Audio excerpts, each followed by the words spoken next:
ઘટનામાં તો હવે સાહેબ અહીંયા તાના ક્લાસીસ છે અહીંયા ભણાવવા જાય છોકરાઓને અને રવિવારે આ બનાવ બનેલો છે સાંજે 7 વાગે.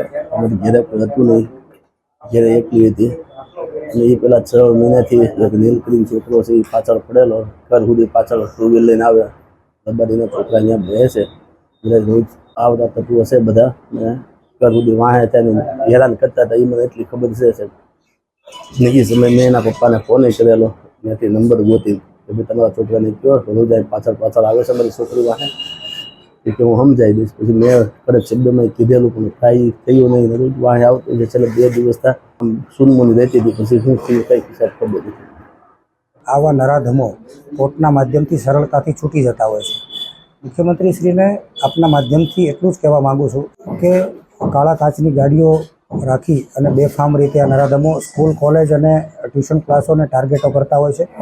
વિદ્યાર્થીઓને વિદ્યાર્થિનીઓને આ પ્રકારે ફોસલાવી પટાવી અને બ્લેકમેલ કરવાનો ધંધો કરતા હોય છે. એટલા માટે ખાસ મુખ્યમંત્રીશ્રીને જણાવવાનું છે આપના માધ્યમથી કે આ પ્રકારના જે આવારા તત્વો જે સ્કૂલ, કોલેજ અને ટ્યુશન ક્લાસોને ટાર્ગેટ બનાવીને જે ગાડીઓની ઘોડી ચડાવીને કાળા કાચની ગાડીઓ લઈને જે નરાધમો ફરે છે, ગૃહ વિભાગ અને તંત્ર જાગે અને કડકમાં કડક કાર્યવાહી થાય.